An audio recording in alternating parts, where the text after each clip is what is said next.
ابو بکر صدیق رضی اللہ تعالیٰ عنہ کا حال تو یہ تھا، خلافت کو سنبھالنے کے بعد جانتے ہیں کپڑوں کی ایک تھیلی اٹھا کر کے بازار میں جانے لگے۔ حضرت عمر نے پوچھا کہاں جا رہے ہیں؟ کہا کپڑے بیچ کر کے گھر تو چلانا ہے، کام کاج کے لیے کہ میں کچھ کپڑوں کی تجارت کروں اور اپنا گھر بھی سنبھالوں۔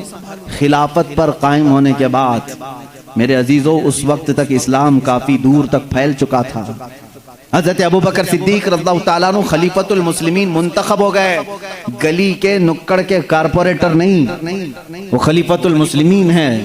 باوجود اس کے تھیلا اٹھا کر کے کپڑے بیچنے کے لیے جا رہے ہیں تو سیدنا عمر فاروق رضی اللہ تعالیٰ عنہ نے انہیں روک لیا۔ سارے صحابہ کو جمع کر کے پھر اتفاق ہوا اس بات پر کہ بیت المال سے خلیفہ کا وظیفہ مقرر کیا جائے، ورنہ پھر خلیفہ بھی اگر دن بھر بازار میں کام کرے تو خلافت کے معاملات کون دیکھے گا؟ تو سب نے سب سے پہلے بیت المال سے وظیفہ مقرر کیا ہر مہینے کا۔ وہ کتنا تھا؟ وہ چند درہم میں تھا، یہاں تک کہ بیت المال سے حضرت ابو بکر صدیق رضی اللہ تعالیٰ عنہ کو ایک اونٹنی ملی تھی، ایک پیالہ ملا تھا، ایک چادر ملی تھی، 3 چیزیں ملی تھی۔ اور وظیفہ جو مقرر ہوا تھا وہ اتنا تھا کہ آپ کے گھر میں چند روٹیاں بن جاتی تھی، بس اس کے علاوہ زیادہ آپ نے نہیں طلب کیا۔ ایک دن آپ کی اہلیہ محترمہ نے آپ سے کہا بھی تھا کہ خلافت کے معاملات میں سر سوکھ جاتا ہے، کبھی کچھ ٹھنڈی میٹھی غذا بھی کھا لیں۔ آپ نے کیا کہا؟ اپنی اہلیہ سے کہا میرے پاس اتنے پیسے کہاں ہیں کہ میں شہد خرید سکوں، گھی خرید سکوں۔ گھی اور شہد خریدنے کے پیسے نہیں خلیفۃ المسلمین کے پاس۔ ان کی اہلیہ نے کہا میرے پاس جمع کیے ہوئے تھوڑے پیسے ہیں، وہ لے جائیے، آپ شہد اور گھی خرید کر کے لائیے۔ کہا تمہارے پاس کہاں سے آئے؟ کہا جو آپ مہینے میں دیتے ہیں گھر کے خرچ کے لیے اس میں سے تھوڑا تھوڑا بچا کر کے میں نے رکھا ہے، عورتیں تھوڑا تھوڑا بچاتی رہتی ہیں۔ حضرت ابو بکر صدیق رضی اللہ تعالیٰ عنہ نے فرمایا لاؤ اس کو۔ وہ لا کر کے دی، ایک پوری کافی اس میں درہم جمع ہوئے تھے، ہر مہینے شاید تھوڑا تھوڑا وہ جماتی ہوں۔ حضرت ابو بکر صدیق رضی اللہ تعالیٰ عنہ وہ سارے درہم لے جا کر کے بیت المال میں جمع کرتے، اور بیت المال میں صحابہ سے کہا آج سے میرا وظیفہ اتنا کم کر دو، اس لیے کہ یہ میری ضرورت سے زیادہ آ رہا ہے، گھر میں میرے بچ رہا ہے، اس کا مطلب ضرورت سے زیادہ آ رہا ہے، یہ کم کر دیا جائے۔ ماں عائشہ صدیقہ رضی اللہ تعالیٰ عنہ فرماتی ہیں جب حضرت ابو بکر صدیق کی وفات کا وقت قریب آیا تو حضرت عائشہ کو انہوں نے قریب بلایا، کہا اے عائشہ مجھے لگتا ہے کہ میں گھڑی 2 گھڑی کا مہمان ہوں، میرے پاس ایک اونٹنی ہے، ایک چادر ہے جسے میں اوڑھ کے سوتا ہوں، اور وہ برتن جس میں ہم کھانا کھاتے ہیں، یہ تینوں بیت المال کے ہیں، یہ ہمارے گھر کے لیے اس وقت تک جائز ہیں جب تک میں خلیفہ ہوں، جہاں میری روح قبض ہو فوراً یہ تینوں چیزیں بیت المال میں جمع کر دوں۔ حضرت عائشہ رضی اللہ تعالیٰ عنہ فرماتی ہیں جس دن حضرت ابو بکر صدیق کا وصال ہوا اس کی شام ہونے سے پہلے یہ تینوں سامان بیت المال میں جمع ہو چکے تھے۔ حضرت عمر فاروق رضی اللہ تعالیٰ عنہ نے اس دن ایک جملہ کہا تھا اے ابو بکر آپ نے اپنے بعد آنے والوں کو تو تھکا دیا ہے، آپ کے برابر کون ہو پائے گا؟ اتنے سخت طریقے سے آپ خلافت کو لے کر کے چلے کہ اس پر چلنا اب ہر کس و ناقص کا کام نہیں۔ وہ صدیق اکبر رضی اللہ تعالیٰ عنہ کا دور تھا جس میں آپ کے لیے کتنے چیلنجز تھے معلوم ہے؟ حضرت ابو بکر صدیق رضی اللہ تعالیٰ عنہ کے لیے جو سب سے بڑے چیلنج تھے، حضور صلی اللہ تعالیٰ علیہ وسلم اپنی وفات سے چند دن پہلے ایک لشکر کو ملک شام بھیج رہے تھے، ایک لشکر جس کا سپہ سالار حضرت اسامہ بن زید کو بنایا گیا تھا، جن کی عمر صرف 18 سال کی تھی۔ اس لشکر میں تقریباً 10,000 صحابہ تھے جو جا رہے تھے روم کے لیے یا ملک شام کے لیے، وہ نکل رہے تھے۔ وہ مدینے سے تھوڑا باہر نکلے تھے کہ حضور کی وفات کی خبر آ گئی، وہ لشکر واپس آیا مدینے۔ اب حضور صلی اللہ تعالیٰ علیہ وسلم کی تدفین بھی ہو گئی، حضرت ابو بکر خلیفہ بن گئے۔ دوسرا چیلنج آپ کے پاس یہ آیا کہ کچھ لوگ زکوٰۃ دینے سے انکار کر گئے، کہا اب ہم حضور صلی اللہ علیہ وسلم کی وفات کے بعد زکوٰۃ نہیں دیں گے۔ مانعین زکوٰۃ کہتے ہیں وہ لوگ اسلام کے ایک بنیاد کو چھوڑ رہے تھے، کہا حضور جب تک تھے ہم اپنے مالوں کی زکوٰۃ نکالتے تھے، اب نبی نہیں ہیں تو اب زکوٰۃ نہیں دیں گے، یعنی وہ اسلام سے برگشتہ ہو گئے، چھوڑ دیے۔ کچھ کافر ہو گئے، ان کا ایک فتنہ بھی اٹھ گیا تھا، مدینے کے آس پاس کے کچھ لوگ۔ ایک چیلنج یہ تھا۔ تیسرا ایک چیلنج تھا مسیلمہ کذاب، جو حضور صلی اللہ علیہ وسلم کی وفات کے بعد ہی فوراً اپنے نبی ہونے کا دعویٰ کرتی ہے۔ اس نے کہا میں نبی ہوں محمد صلی اللہ علیہ وسلم، اور اس نے ایک اچھی خاصی فوج بھی جمع کر لی، پیسہ تھا اس کے پاس، مال تھا۔ اب دیکھیں 3 معاملات۔ ایسے وقت میں ایک طرف زکات کے انکار کرنے والوں کا فتنہ بھی ہے، ان سے بھی مقابلہ کرنا ہے حضرت ابوبکر صدیق کو۔ اگر یہ چھوڑ دیا جائے تو یہ سوراخ بعد میں جو ہے نہر بن جائے گی۔ ایک طرف مسیلمہ کذاب جو جھوٹے نبی ہونے کا دعویٰ کر رہا ہے، اس سے بھی مقابلہ کرنا ہے۔ اور صحابہ اکرام، ظاہر سی بات ہے دونوں اگر جنگ چھڑتی ہے تو دونوں جگہ فوج کی ضرورت ہے۔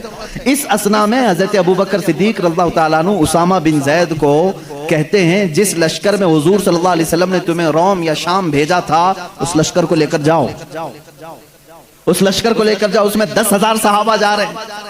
اس وقت حضرت عمر فاروق نے کہا اے امیر المومنین خلیفۃ المسلمین، ایک طرف زکات کے منکرین سر اٹھائے ہوئے ہیں، ایک طرف مسیلمہ کذاب دجال نبوت کا دعویٰ کر بیٹھا ہے، ایسے وقت میں آپ اسامہ بن زید کو 10,000 کا لشکر دے کر اس جگہ بھیج رہے ہیں، اس جنگ کو کینسل کر دیں، ابھی اس کو رکوا دیں، یہاں صحابہ کی ضرورت پڑے گی۔ حضرت ابوبکر کی بات دیکھیں، کہتے ہیں اے عمر تمہاری بات صحیح ہے، لیکن میں اس لشکر کو نہیں لوٹا سکتا جس کو رسول اللہ نے روانہ کیا تھا۔ حضور اکرم صلی اللہ علیہ وسلم اپنی زندگی کے آخری لمحات میں جو لشکر بھیجے تھے وہ اسامہ بن زید کا لشکر تھا۔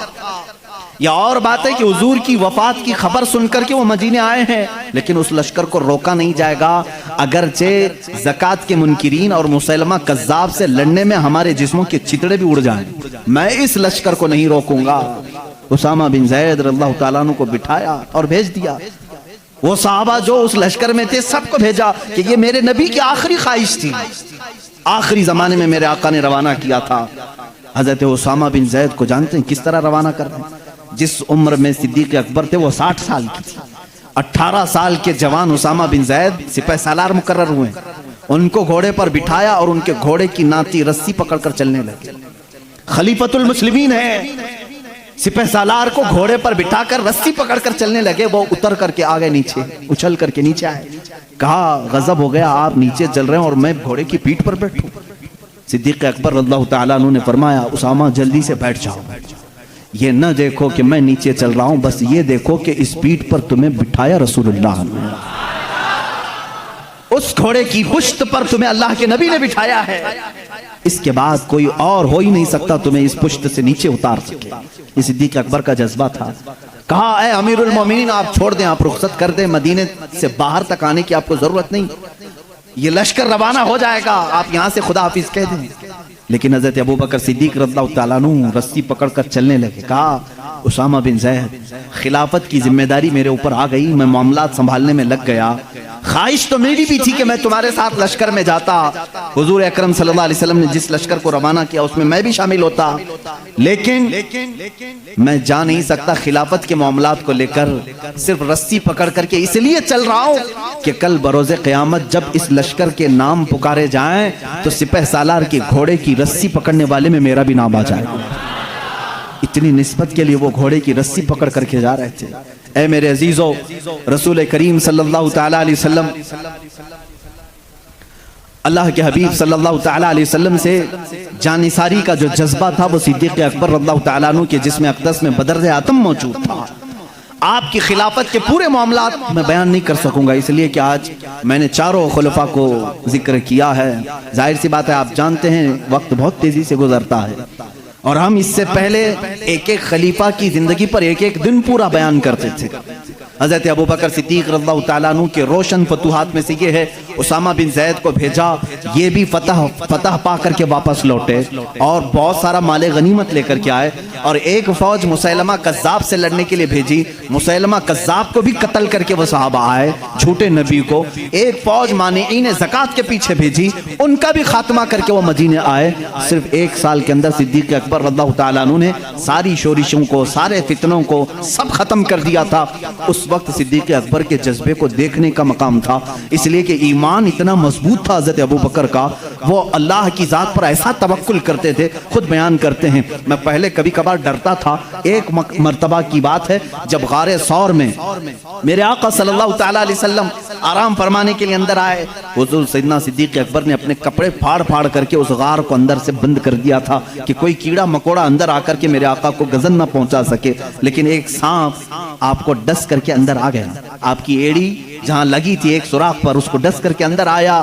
صدیق اکبر رضی اللہ تعالیٰ عنہ اس پورے واقعے کے گواہ ہیں، آپ خود بیان فرمائے ہیں وہ سانپ حضور صلی اللہ علیہ وسلم کی زیارت کے لیے آیا تھا، وہ دیکھا حضور کو ڈسنے کے لیے نہیں، وہ دیکھ کر کے واپس چلا گیا، اور صدیق اکبر رضی اللہ تعالیٰ عنہ کے قدم پاک پر حضور اکرم صلی اللہ تعالیٰ علیہ وسلم نے اپنا لعاب پاک لگایا، شفا یابی ملی۔ حضرت ابوبکر فرماتے ہیں مجھے زندگی پر احساس ہی نہیں تھا کہ اس پیر میں سانپ نے کاٹا تھا کہ اس پیر میں کاٹا تھا، لیکن خوف کس بات کا تھا، مکہ کے کفار ڈھونڈتے ڈھونڈتے اس غار تک بھی آ گئے تھے، ان کے پیر ہمیں اندر سے نظر آنے لگ گئے۔ میں نے کہا یا رسول اللہ اب کیا ہوگا، اب کیا ہوگا؟ مشرکین مکہ ڈھونڈتے ڈھونڈتے غار کے منہ تک آ گئے تھے۔ وہ 3000 فٹ اونچا، تقریباً 5000 فٹ اونچا پہاڑ ہے۔ کفار مکہ قدموں کے نشانات دیکھے ہوں گے یا جس طرح سے بھی پہنچ گئے۔ حضرت ابوبکر صدیق فرماتے ہیں دل کی دھڑکنیں بڑھ گئی تھی، میں نے صرف اتنا کہا اب کیا ہوگا یا رسول اللہ صلی اللہ تعالیٰ علیہ وسلم۔ اللہ رب العزت نے اس واقعے کو سورہ توبہ میں ذکر فرمایا، اذ اخرجہ الذین کفروا ثانی اثنین اذ ہما فی الغار اذ یقول لصاحبہ لا تحزن ان اللہ معنا۔ یاد کرو اس دن کو جب دو میں سے ایک نے کہا غار میں کہ ہمارے ساتھ کیا ہوگا، تو دوسرے صاحب نے کہا، کس نے؟ اللہ کے رسول نے حضرت ابوبکر صدیق کے سینے پر ہاتھ رکھا، صرف ایک جملہ فرمایا، لا تحزن ان اللہ معنا، گھبرا مت ابوبکر، اللہ ہمارے ساتھ ہے۔ اس جملے کی معنویت اور اس کی تقویت اور اس کی عظمت اتنی بڑی ہے، میں سمجھتا ہوں کہ مسلمان اس ایک جملے سے آسانی سے زندگی گزار سکتا ہے۔ جب کبھی آفت آئے اتنا کہہ دینا، کروڑوں ان کے ساتھ ہوں گے لیکن مولا میرے ساتھ، لا تحزن ان اللہ معنا۔ آج بہت سارے لوگ ہم سے کہتے ہیں حکومت ہمارے پاس نہیں، طاقت ہمارے پاس نہیں، اقتدار ہمارے پاس نہیں، بہت ساری طاقتیں دوسروں کے پاس ہیں، ان کے پاس دجالی نظام ہے، میڈیا ان کے پاس ہے، اخبار ان کے پاس ہیں، قوت ان کے پاس ہے، سیاست ان کے پاس ہے، سارے گرو گھنٹال ان کے پاس ہیں۔ لوگ کہتے ہیں ہمارا کیا ہوگا، میں صرف یہی کہتا ہوں ساری دنیا ان کے ساتھ ہے، اللہ ہمارے ساتھ ہے۔ لا مولا لکم ولا، ہم سب یہی کہیں گے جو جنگ احد میں حضرت عمر نے پکارا تھا، احد کے میدان میں کافروں نے یہ کہا تھا اعلو حبل اعلو عزا اعلو منات، یعنی منات ان کے بت کا نام ہے، حبل ان کے بت کا نام ہے، عزا ان کے بت کا نام ہے۔ وہ نعرے لگا رہے تھے جے ہو فلاں کی، جے ہو فلاں کی، جے ہو فلاں کی۔ حضور صلی اللہ علیہ وسلم نے صرف اتنا کہا عمر ان کا جواب دو، عمر ان کا جواب دو۔ حضرت عمر نے صرف اتنا ایک غار سے پکارا تھا، وہ کفار خوشیاں منا رہے تھے، حضور صلی اللہ علیہ وسلم کے انتقال کے بارے میں افواہ پھیلا چکے تھے، احد میں حضور کو قتل کر دیا گیا، شہید کر دیا گیا ہے، کیونکہ آواز کہیں سے نہیں آ رہی تھی۔ اب بہت ہو گیا تھا، جب وہ بہت ناچنے لگے، حضور پاک صلی اللہ علیہ وسلم نے حضرت عمر سے کہا جواب دو۔ وہ سب کہہ رہے تھے محمد جا چکے، ان کے ساتھی ابو بکر عمر جا چکے۔ حضرت عمر نے احد پہاڑ سے آواز دی، اے کفار اب بھی عمر زندہ ہے، ابو بکر زندہ ہے، محمد صلی اللہ علیہ وسلم زندہ ہے، اور تمہارے سینوں میں گڑتے رہیں گے، تمہاری آنکھوں میں چبھتے رہیں گے۔ اور یوں فرمایا اللہ مولانا ولا مولا لکم، یاد رکھو ساری دنیا کے بت تمہارے ساتھ ہوں گے، اللہ ہمارا مددگار ہے، تمہارا کوئی مددگار نہیں۔ حسبنا اللہ و نعم الوکیل نعم المولا و نعم النصیر۔ اے مسلمانوں صرف اتنی بات یاد رکھنا، اللہ ہمارے لیے کافی ہے، کیا ہی بہترین وکیل ہے اور کیا ہی بہترین مددگار ہے۔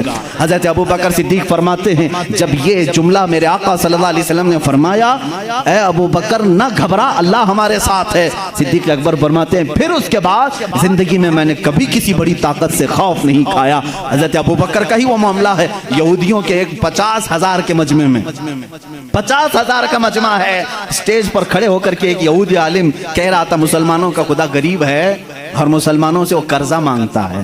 قرآن کی ایک آیت کا وہ مذاق اڑا رہا تھا۔ اللہ تعالیٰ نے قرآن میں فرمایا من ذا الذی یقرض اللہ قرضا حسنا، کون ہے جو اللہ کو قرض حسن دے گا؟ یہاں قرض حسن سے مراد تم نیکیاں اللہ کو قرض میں دو، اللہ جنت تمہیں بدلے میں دے گا۔ لیکن وہ یہودی مذاق اڑا رہا تھا، مسلمانوں کا خدا تو دیکھو غریب ہے، مسلمانوں سے قرضہ مانگ رہا ہے۔ صدیق اکبر سے برداشت نہیں ہوا، مجمع میں تھے، ممبر پر کھڑے ہو گئے اسٹیج پر، اس کا دامن پکڑا اور 2 تھپڑ رسید کر دی۔ مجمع ان کا ہے، پبلک ان کی ہے، مار توڑ ہو سکتی تھی، لیکن اس وقت بھی صدیق اکبر کا ایمان تھا 50,000 ان کے ساتھ ہے مگر قوت پروردگار میرے ساتھ ہے۔ یہ توکل کا اعلیٰ مقام تھا۔ اس وقت صدیق اکبر رضی اللہ تعالیٰ عنہ کو ان لوگوں نے پکڑ لیا اور کہا اس کو یہاں نہیں ماریں گے، اس کے نبی کے پاس لے جائیں گے۔ اور وہاں آئے حضرت ابوبکر کے بارے میں ان سبوں نے کہا ابوبکر کیسا بندہ ہے تمہارا، یہ ہمارے عالم کے ساتھ بدتمیزی کیا ہے، پورے مجمع میں آ کر کے ہمارا عالم خدا کی شان بیان کر رہا تھا، مسلمانوں کی اچھائیاں بیان کر رہا تھا، ہمارا عالم کہہ رہا تھا اللہ غنی ہے اور مسلمان فقیر ہیں، اور اتنی بات پر ابوبکر نے تماچا مار دیا، جھوٹ کہا، انہوں نے بدل دیا۔ 50,000 کا مجمع جو کرتا تھا وہی کام آج کا میڈیا بھی کرتا ہے، وہی کام کرتے، پورے کے پورے بدل دیں۔ حقیقت کیا ہے اس کو بدل دو، کیونکہ گواہ ان کے، مقدمہ ان کا، جج بھی ان کا، کورٹ بھی ان کی، سب ان کا ہے۔ لیکن یاد رکھنا مسلمانوں، سارے گواہ ان کے ہوں، جج ان کا بکا ہوا کیوں نہ ہو، لیکن اللہ ہمارے ساتھ ہے، اللہ ہمارے ساتھ ہے۔ صدیق اکبر خوف نہیں کھائے، معاملہ یہاں تک پہنچا، کورٹ رسول اللہ صلی اللہ علیہ وسلم کے پاس آ گئے۔ سبوں نے کہا، صدیق نے، ابوبکر نے تماچا لگایا حق بات پر۔ حضرت ابوبکر سے حضور نے پوچھا اتنی بات پر تم نے مارا؟ حضرت ابوبکر نے کہا نہ، یہ جھوٹ بول رہے ہیں، یہ اللہ کی شان میں گستاخی کر رہے تھے، اللہ کو فقیر کہہ رہے تھے، مسلمانوں کو امیر کہہ رہے تھے، کہہ رہا تھا یہ ظالم کہ اللہ ان کا غریب ہے، قرضہ مانگتا ہے، اس لیے مجھے برداشت نہیں ہوا، مارا میں نے۔ حضور صلی اللہ علیہ وسلم نے پوچھا ان لوگوں سے کیا ابوبکر صحیح کہہ رہے ہیں؟ انہوں نے کہا نہیں، یہ جھوٹ کہہ رہے ہیں، گواہ ہمارے پاس۔ یہودی عالم نے ایک گواہ سامنے کیا، 2 کیا، 3 کیا، 4 کیا، 10 گواہ لایا، کیونکہ جھوٹے جھوٹے ہی ہیں۔ جھوٹوں نے جھوٹوں سے کہا کہ جھوٹ مت بولنا۔ ابھی مرحوم راحت صاحب کا شاید جہاں تک ہے، شعر و شاعری سے میرا زیادہ شغف نہیں ہے، یہ اسی طرح کے یہودی تھے جو یہ کہتے تھے جھوٹوں نے جھوٹوں سے کہا ہے جھوٹ مت بولنا، وہ اسی طرح کا مجمع، سب جمع ہوئے اور گواہی دے رہے ہیں صدیق اکبر کے خلاف۔ حضور صلی اللہ تعالیٰ علیہ وسلم عدل و انصاف کے پیکر تھے۔ آپ صلی اللہ علیہ وسلم نے پوچھا ابوبکر تمہارا بھی کوئی گواہ ہے؟ تم جو بول رہے ہو اس کا بھی کوئی گواہ ہے؟ آپ کا گردن جھک گئی، کہا یا رسول اللہ اس مجمع میں میرے علاوہ کوئی دوسرا تھا نہیں، تھے تو یہی سب، یہ جھوٹ بول رہے ہیں، اب میں کیا کروں؟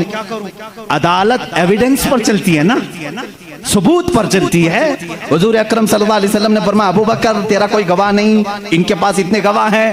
ابھی یہ بات چل رہی تھی، جبرائیل امین آیت لے کر کے آ گئے، وہی اترنے کے آثار آئے، رسول کریم صلی اللہ علیہ وسلم کے پاس آیت نازل ہوئی، لقد سمع اللہ قول الذین قالوا ان اللہ فقیر ونحن اغنیاء۔ اے اللہ کے رسول، اللہ گواہی دیتا ہے، یہ سارے یہودی کہہ رہے تھے اللہ فقیر ہے اور مسلمان غنی ہیں۔ صدیق اکبر نے جھوٹ نہیں کہا، ان کی گواہی کے لیے اللہ کافی ہے، اللہ کافی۔ اللہ تعالیٰ کی طرف سے آیت آئی، کیا صدیق کی شان ہے، تم اکیلے ہو مگر گواہی کے لیے رب تمہارے ساتھ ہے، اللہ تمہارے ساتھ۔ مسلمانوں غبرانا نہ، غم نہ کرو، اگر کسی موقع پر تنہا ہو گئے انتظار کرنا، اگرچہ آج آیتیں نہیں اترتی لیکن مولا کا عذاب تو ضرور آ ہی سکتا ہے۔ بنا لو تم جو کچھ بھی کرنا ہے بنا لو، مسلمانوں کے چہرے کھود ڈالو، مسلمانوں کی گردنیں اکھاڑ دو، مسلمانوں کی عزتوں کے ساتھ کھلواڑ کرو، مسجدوں کو تہس نہس کرو۔ تم کیا سمجھتے ہو زمین تمہارے باپ کی ہے؟ یہ اللہ کی زمین ہے، یہ اللہ کی زمین ہے۔ ان الارض یورثها، اللہ تعالیٰ اپنی زمین کا وارث جسے چاہتا ہے بناتا ہے۔ یہ اور بات ہے کہ ہم آج عمل کے کچے ہو چکے ہیں، ہم نے خود مسجدوں سے منہ موڑ لیا تھا، ہو سکتا ہے ہمارے مولا نے ہم سے مسجدیں لے کر ان کو دی ہوں، مگر میں جانتا ہوں مسجد کی وہ سرزمین تحت الثری سے لے کر عرش اعظم تک مسجد ہی رہے گی، اور رب ذوالجلال کے ہاں فیصلہ تو ہوگا۔ تم اگرچہ عدالتوں کو خرید سکو تو خرید لو، لیکن ایک دن وہ آئے گا جب آواز آئے گی لمن الملک اليوم، آج کی بادشاہت کس کی ہے، آج کی حکومت کس کی ہے؟ پھر جواب بھی آئے گا للہ الواحد القہار، قہر کرنے والے ایک خدا کی آج حکومت ہے۔ آؤ اللہ تعالیٰ اس دن آواز دے گا این الجبابرہ این المتکبرون، کہاں ہے وہ ظالم و جابر، کہاں ہے وہ گھمنڈی لوگ؟ آ جاؤ اللہ کی بارگاہ میں۔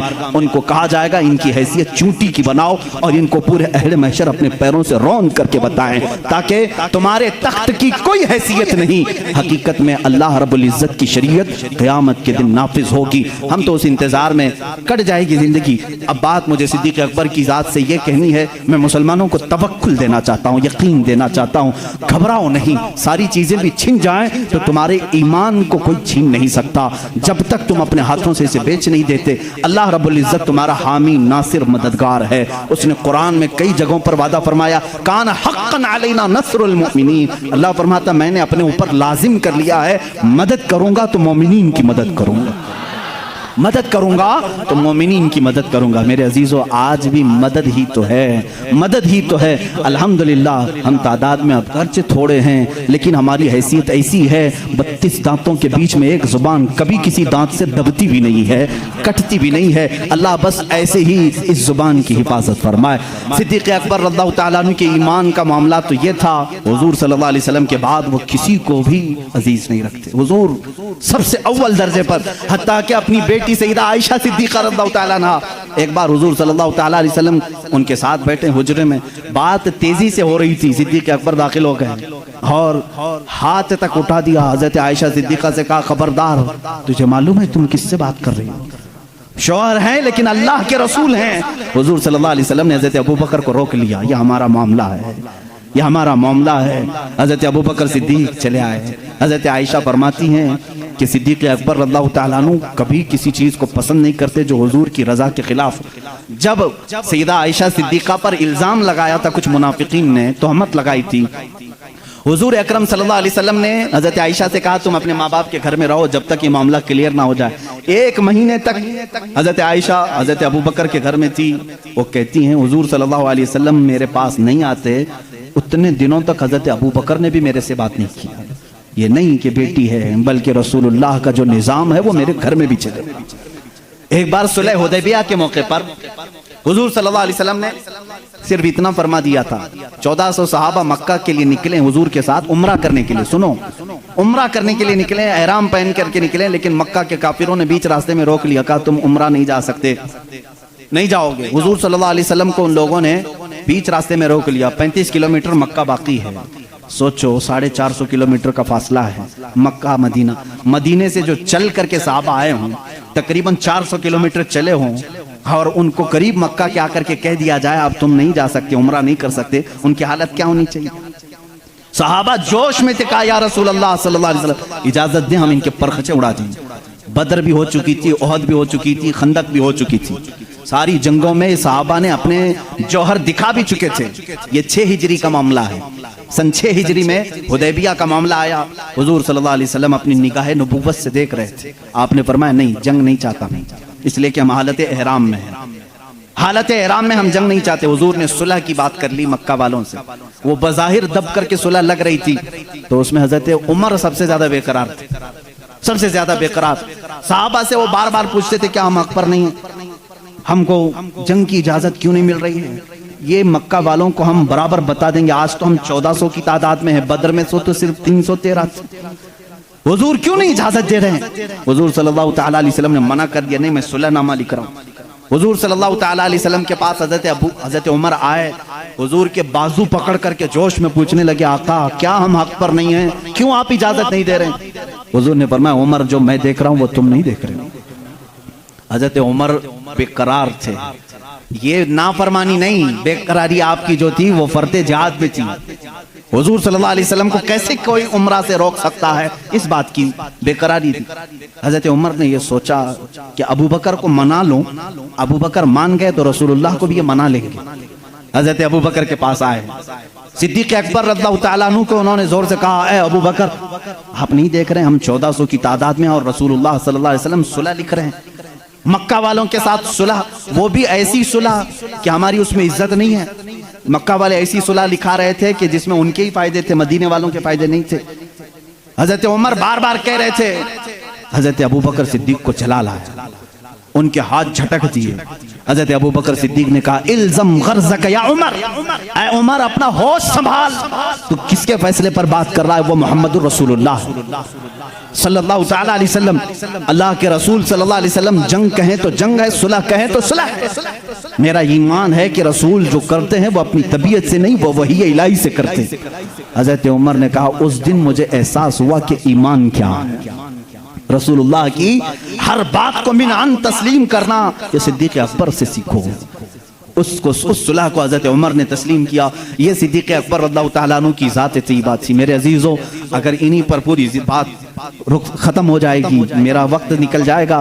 سیدنا ابو بکر صدیق رضی اللہ تعالیٰ عنہ تقریباً 2 سال اور چند ماہ آپ نے خلافت کے امور کو سنبھالا, اور آپ کی عمر مبارکہ 60 سال سے تجاوز کر چکی تھی. 63 سال کے قریب آپ کی بھی عمر مبارکہ تھی. ٹھنڈیوں کی وجہ سے آپ غسل فرمائے اور اسی میں بیمار ہوئے. جمادی الاخر کا مہینہ تھا.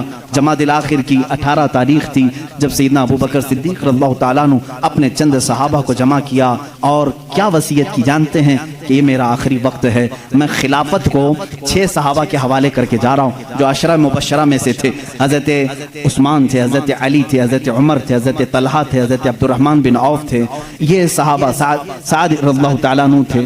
یہ صحابہ کے حوالے کر کے جاتے ہیں یہ آپس میں جس کو خلیفہ بنائے اے مسلمانوں تم اس کو خلیفہ مان لینا. دیکھیں خلافت کے معاملات کیسے چل رہے ہیں وہ میں آج آپ کو ڈیٹیل میں لے جا رہا ہوں. یہ 18 جمادی الاخر کی تاریخ تھی جب حضرت ابو بکر صدیق رضی اللہ تعالیٰ عنہ اپنے گھر والوں کے ساتھ بیٹھے. آخری وصیت یہ کرتے ہیں میرا انتقال ہو جائے, مجھے غسل دیا جائے, کفن دیا جائے, تو دفن کرنے سے پہلے میرے جنازے کو رسول کریم صلی اللہ علیہ وسلم کے حجرے کے سامنے لا کر رکھنا. حضور صلی اللہ علیہ وسلم کا مزار اقدس کہاں تھا؟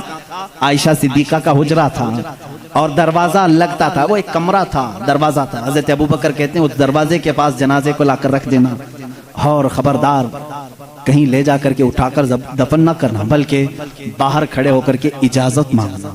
اے اللہ کے رسول, تمہارا رفیق, تمہارا دوست آپ کے بغل میں دفن ہونے کی اجازت مانگتا ہے. اگر رسول کریم صلی اللہ علیہ وسلم اجازت دے دیں تو مجھے حضور کے پہلو میں دفن کر دینا. یہ ہو سکتا ہے میرے عزیزوں اس بات کو شاید وہاں بھی سن رہے ہوں گے تو تڑپ جانا چاہیے کہ صدیق اکبر نے یہ نہیں کہا, صحابہ نے بھی یہ نہیں پوچھا اجازت قبر والے سے. کیسی اجازت؟ وہ رسول پاک قبر میں ہے اور کہنے والا کوئی عام آدمی نہیں, ابو بکر صدیق ہے, خلیفۃ المسلمین ہیں رضی اللہ عنہ. صحابہ نے بھی کچھ بھی کہا نہیں. ٹھیک ہے, سب کو شاید عقیدہ وہی تھا جو آج بریلی کے امام نے ہمیں دیا ہے. صحابہ کا عقیدہ وہی تھا, تو زندہ ہے واللہ, تو زندہ ہے واللہ, میری چشم عالم سے چھپ جانے والے. اسی لیے انہوں نے نہیں کہا, پوچھا نہیں. وفات ہو گئی, غسل کے بعد, تجہیز تکفین کے بعد جنازہ لایا گیا اور ان کے مطابق صحابہ نے دروازے کے باہر کھڑے ہو کر کے پوچھا بھی اے اللہ کے رسول, آپ کا رفیق, آپ کا خلیل, آپ کا یار غار آپ کے پہلو میں دفن ہونا چاہتا ہے. صحابہ کا عقیدہ دیکھو, ملاحظہ کرو.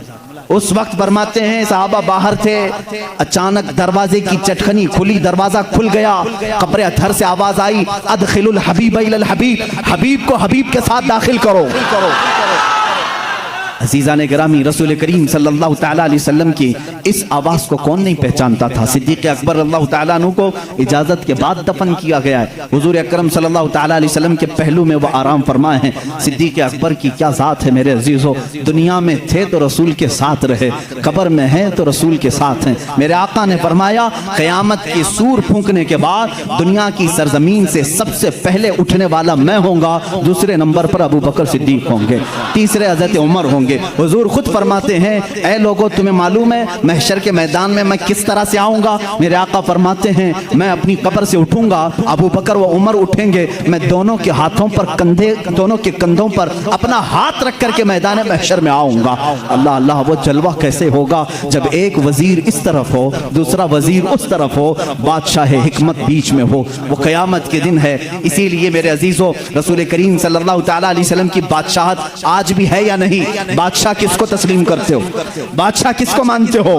رسول کریم صلی اللہ علیہ وسلم کو. ایک محقق نے بڑے اچھے انداز میں مجھ سے ایک بات کہی تھی کہ دنیا کا نظام ہے کہ جب بادشاہ کرسی پہ ہوتا ہے تو وزیر اس کے پہلو میں ہوتے ہیں. وزیر ادھر ہے, ادھر کوئی وزیر بیٹھا ہے. بادشاہ جب اٹھ کے چلا گیا تو وزیر بھی چلے جاتے ہیں, وزیروں کی کرسیاں بھی خالی ہوتی. بادشاہ جب تک بیٹھا ہے وزیر بھی بیٹھے ہوئے ہیں, جب تک بادشاہ کرسی پر ہے وزیر بھی ہیں. وزیروں کا اگل بغل ہونا بھی اس بات کی علامت ہے کہ نظام سلطنت چل رہا ہے. نظام سلطنت چل رہا ہے، اے لوگو تم کس خام خیالی میں ہو؟ کیوں کسی کی جے وجے پکارتے ہو؟ کیوں کسی کو بادشاہ تسلیم کرتے ہو؟ اللہ کے حبیب محمد رسول اللہ صلی اللہ علیہ وسلم دنیا میں جب تھے تب وہ شاہ تھے، وہ بادشاہ تھے۔ اپنی قبر اطہر میں جب گئے تو ایک پہلو میں صدیق اکبر لیٹے ہیں اور آگے کے پہلو میں عمر فاروق لیٹے ہیں۔ یہ اس بات کی علامت ہے وزیر اب بھی اغل بغل ہیں اور بادشاہ اپنی کرسی بادشاہت پر قائم ہے۔ وہ زندہ ہے واللہ، تو زندہ ہے واللہ، میری چشم عالم سے چھپ جانے والے۔ جب تک یہ قبروں کا منظر قائم رہے گا سمجھنا رسول اللہ کی بادشاہت قائم رہے گی۔ آئی نئی حکومت، سکہ نیا چلے گا، عالم میں رنگ بدلا، صبح شب ولادت بجھ گئی جس کے آگے سبھی مشعلیں، شمع وہ لے کر آیا ہمارا نبی۔ میرے عزیزو اس نبی کا دور ختم نہیں ہوا، اس نبی کا دور اب بھی باقی ہے، اس نبی کا دور اب بھی باقی ہے۔